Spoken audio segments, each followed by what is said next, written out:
I think one of the biggest problems, or maybe one of the biggest conditions for the forestalling that we've had so far, is that this conference, not only do we need it, because it's not like we'll just have this conference and then we'll just move on, because we've done that now.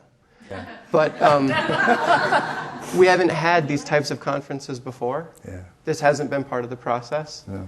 And so the very fact that this has not been engaged up to this point, I think is one of the primary causes for it being forestalled in the first place. Mm-hmm.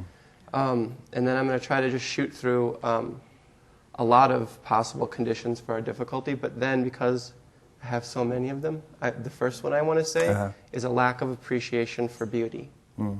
I think is a really deep issue with our forestallment, because in my sitting in on countless lectures, I see the interaction between two individuals, and usually one is a teacher and one's a student.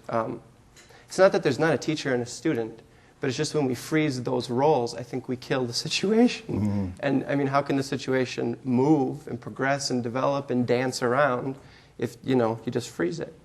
So the student asked a question, and the teacher's job is to show you why you were stupid, Yes, this is pretty good, but this is what it's wrong, and that's why you're still stupid, and get over it.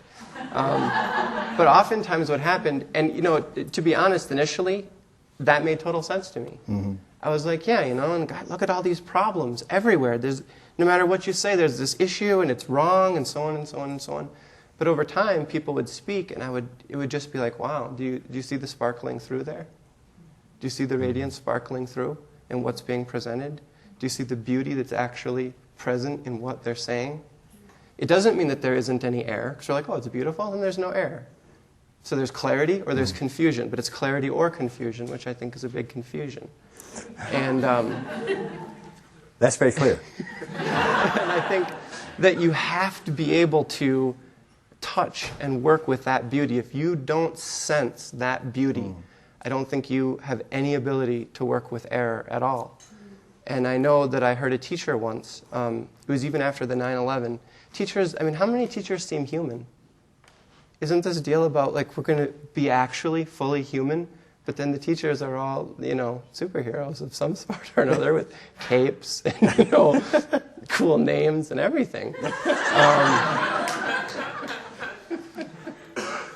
But after the 9/11 attacks, and people were angry, and much as has been brought out in countless circles, good people aren't angry. So people were having a lot of trouble. Yeah. I was so far along, and now the World Trade Center has collapsed, and I'm angry. But the real collapse here is, what about my practice now that I'm angry? I don't know how that's going to work. And the teacher said, if you were angry, that's okay, because I was angry too. That was one of my favorite things he ever said. And there, you could feel it in the room, that a lot of the tension dissolved, disassociation dissolved, the level of truthfulness went up significantly. And then the next week, we had to modify it. We met again the following week, and he's like, now, I don't want you to misunderstand how I was angry. And I thought, well, what? Couldn't you just be angry? No. He said, I wasn't angry at the terrorists, I was angry at human delusion. And we all kind of went, oh, right. And of course, I was angry at the terrorists. This guy was angry at human delusion, and that makes it okay.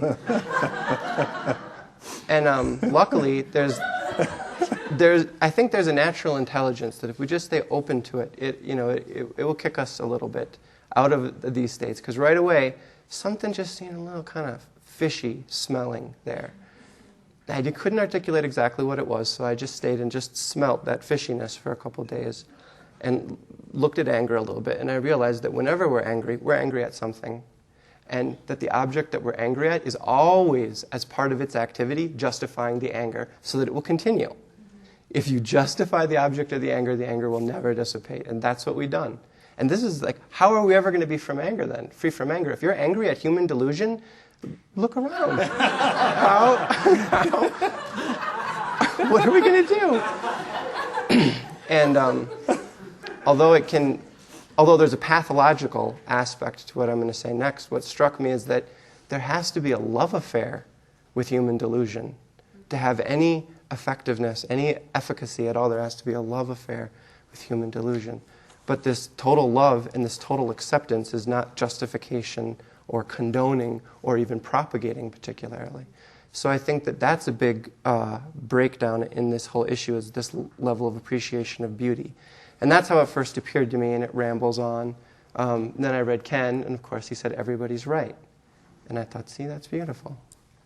And that was kind of something that I was just intuiting prior to that. And so I think that that's a big problem, and that's why integral is so needed, because that's one of the fundamental things that it's doing. Mm-hmm.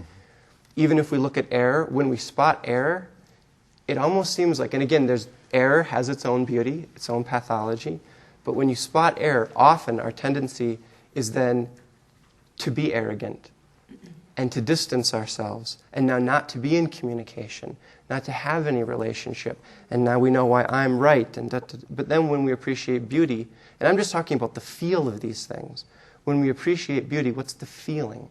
And there's oftentimes a feeling of a little bit more dissolution, a little bit more opening up. Now, I don't want to go to one extreme or the other, but I'm just saying that's why the beauty is so important. And then to move on from there, everybody knows the Matrix, right? Because even though there has been this forestalling, there's tremendous interest. Look at how much interest there was in the Matrix. And we shot everybody in the Matrix, but still we were so interested in it, partially because we were shooting everybody. But in the Matrix, there's the issue of the spoon. The kid is bending the spoon. And they got to that issue, and I was like, okay, this is a fulcrum in this movie right now. How are they going to navigate this? And he's like, well, you have to, I can't remember the exact question, something like, well, you have to actually understand the spoon. He's like, well, what is there to actually understand about the spoon? And I was praying, I don't know if I'm praying, but I was like, please, do not say there's no spoon. No. Please, do not say there's no spoon.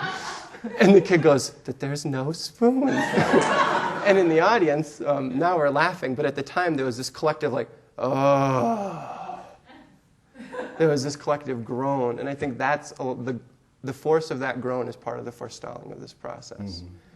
Because we take that there's no spoon as a negation and as a reduction, and in the process, the spoon doesn't bend. But see, I mean, I'm kind of extending the metaphor here, but the spoon's bending. Yeah. What do you mean there's no spoon? Look at all the movement. Mm. So the no spoon is actually the redemption of the spoon. And this relates with what you were saying before about these states. What does that mean for these states? What does that mean in terms of our lives for these states?